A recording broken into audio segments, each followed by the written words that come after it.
Assalamualaikum warahmatullahi wabarakatuh.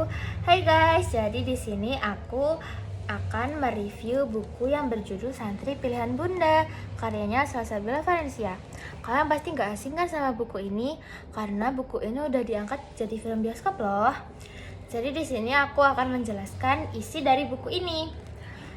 Jadi buku ini mengisahkan seorang anak yang bernama Aliza yang dijodohkan sama bundanya dengan seorang santri. Ini santrinya ya guys ya. Aliza tuh gak mau guys dijodohin karena dia tuh udah punya pacar yang namanya Zero. Tapi bundanya Aliza tuh gak setuju kalau Aliza punya pacar, apalagi pacarnya Zero. Soalnya Zero itu red flag banget guys.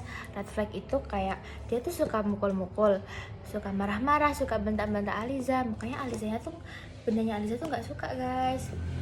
Terus bundanya Aliza itu jodohin Aliza sama seorang santri yang namanya Kinan. Karena kenapa dijodohin sama ini? Karena dia tuh soleh, paham agama, baik, berbakti kepada kedua orang tua. Dan Kinan ini anaknya temennya bundanya Aliza. Awalnya Alizanya tuh nggak mau, Alizanya tuh nolak, kayak bener-bener nggak mau banget.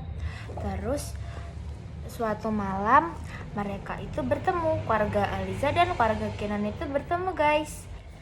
Waktu keluarganya Aliza dan Kinan bertemu, ternyata Aliza lihat kalau di situ ada Zero sama seorang cewek, alias Zeronya itu selingkuh guys. Aliza sebagai pacarnya kan nggak terima, jadi Aliza itu memutuskan untuk nyamperin si Zero.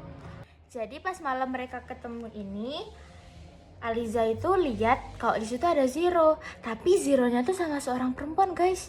Nah di situ Aliza bingung kan, Aliza tuh juga marah. Terus Aliza mutusin buat nemuin si Zero, dan ternyata cewek yang sama Zero itu adik kelasnya Aliza, dan mereka tuh ternyata pacaran juga guys. Jadi Zeronya tuh selingkuh. Terus Aliza marah-marah dong di situ, kak, kamu ngapain selingkuh? Terus si Zeronya itu nggak terima kalau dia dipergokin, dia mau nampar Aliza. Tapi tiba-tiba ada seorang laki-laki datang, yaitu Kinan. Kinan belain Aliza. Terus Kinan sama Zero di situ berantem deh, tonjok-tonjokan. Wow, pahlawan banget kan si Kinan. Terus karena tahu calon istrinya diperlakuin kayak gitu, dia nggak terima dong.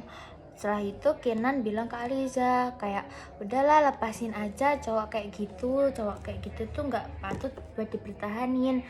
Akhirnya Aliza luluh sama kata-katanya Kinan. Jadi mulai malam itu dia udah putus sama Zero, alias mereka tidak ada hubungan lagi.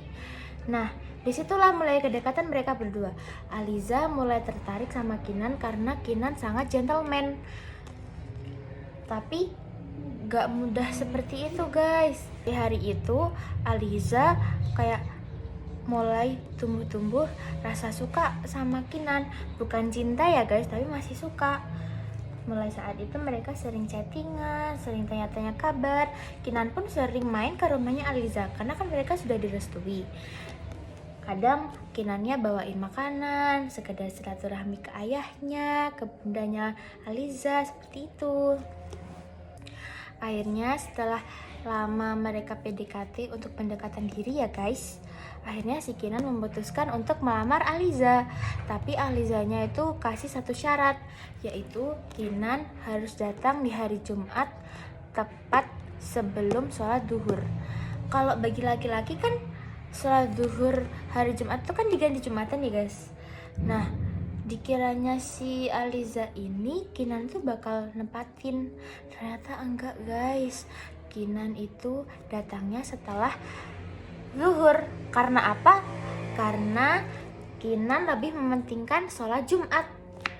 Dari situlah Aliza mulai memantapkan diri kalau dia suka sama Kinan, karena dia tidak mau meninggalkan sholatnya, alias dia bisa jadi imam yang baik guys.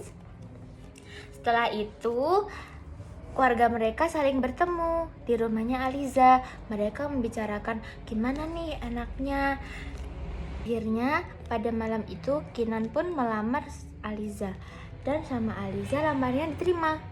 Setelah lamaran itu terjadi, mereka akhirnya sering deket-deket nih guys. Kadang kalau Aliza marah sama Kinannya juga dibujuk. Kali lamaran itu terjadi, gang beberapa bulan, akhirnya Kinan dan Aliza pun menikah.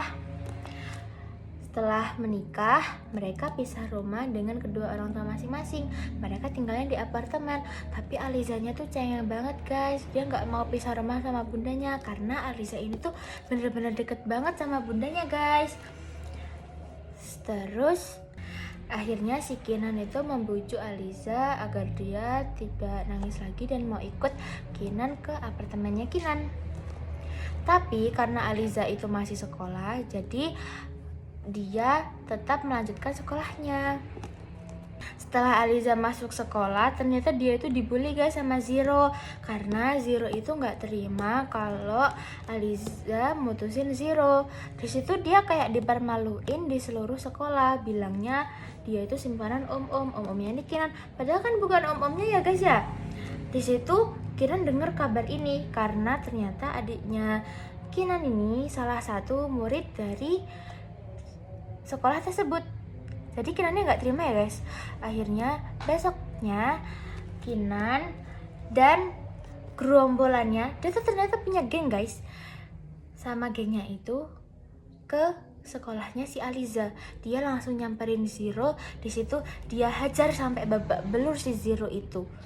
Dan guys, plot twistnya ternyata Kinan ini tuh ketua geng dari, kalau kata zaman sekarang tuh kayak geng mafia gitu loh guys, di kota Bandung.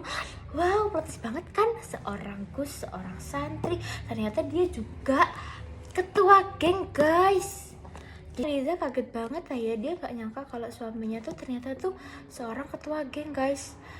Di situ Aliza langsung merasa baik-baik saja karena Zero udah gak berani lagi mengganggu Aliza. Setelah mereka menikah, Aliza lulus dari SMA tersebut dan mereka melanjutkan hidup sampai mempunyai anak.